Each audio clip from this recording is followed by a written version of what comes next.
13 বছরের এই মেয়ে কি হতে যাচ্ছে উত্তর কোরিয়ার পরবর্তী স্বৈরশাসক?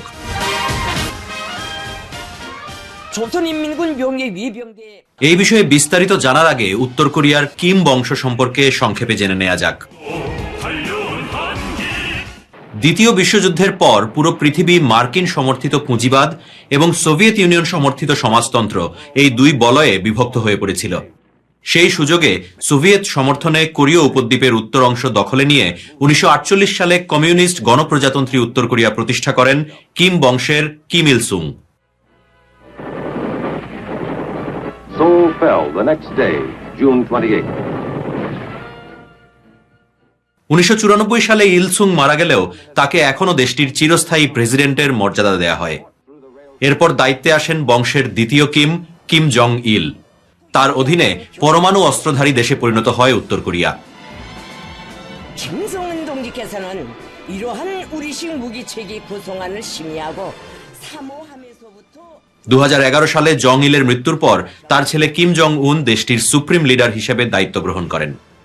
বিভিন্ন রাষ্ট্রীয় আয়োজনে মাঝে মধ্যেই জং উনের অনুপস্থিত থাকার মধ্যেই জং উনের স্বাস্থ্যের অবনতি নিয়ে নানা কথা উঠে এসেছে আন্তর্জাতিক গণমাধ্যমে।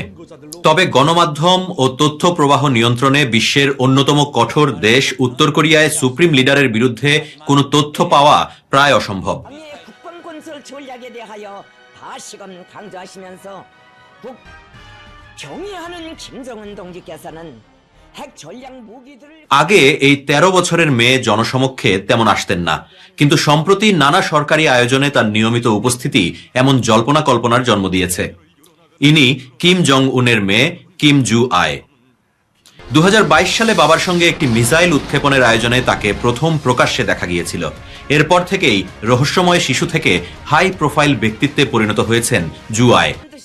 এখন তাকে নিয়মিতই বিভিন্ন সামরিক উদযাপন এমনকি কূটনৈতিক আয়োজনেও যোগ দিতে দেখা যাচ্ছে। সম্প্রতি বাবার সঙ্গে একটি ট্যাঙ্ক চালাতে দেখা গেছে কিম জু আয়কে।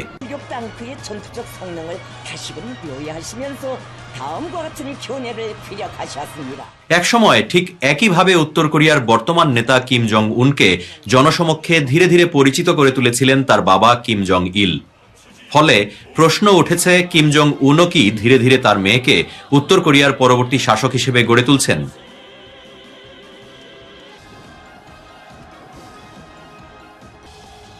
কদিন আগেই উত্তর কোরিয়ায় নির্বাচন অনুষ্ঠিত হয়েছে। আগে থেকেই জানা ছিল কে জিততে যাচ্ছেন। 99.93% ভোট পেয়ে কিম জং উনি আবার এসেছেন উত্তর কোরিয়ার ক্ষমতায়। কিন্তু কিম জু আয়ের পথ তার বাবা দাদার মতো এতটা মসৃণ নাও হতে পারে। উত্তর কোরিয়ার চরম পিতৃতান্ত্রিক সমাজে একজন নারীর নেতৃত্ব নাও মেনে নিতে পারেন উচ্চপদস্থ এবং ক্ষমতাশালী সামরিক কর্মকর্তারা। জং উন বেঁচে থাকতেই তার মেয়েকে পর্যাপ্ত ক্ষমতাবান করে যেতে না পারলে উত্তর কোরিয়ার শক্তিশালী সামরিক বাহিনীর হাতে কিম বংশকে হয়তো প্রায় 8 দশকের শাসন ক্ষমতা হারাতে হতে পারে। কেউ কেউ আবার ধারণা করছেন অন্য কোনো সম্ভাব্য পুরুষ শাসককে আড়াল করার জন্য কিম জং উন তার মেয়েকে সামনে আনতে পারেন। তবে খুব শিগগিরই হয়তো স্পষ্ট হয়ে যাবে কিম জু আয় কি কেবলই কিম জং উনের মেয়ে হিসেবেই প্রকাশ্যে আসছেন, নাকি দেশটির পরবর্তী স্বৈরশাসক হওয়ার প্রস্তুতি নিচ্ছেন। 데 대하여 만족을 해라.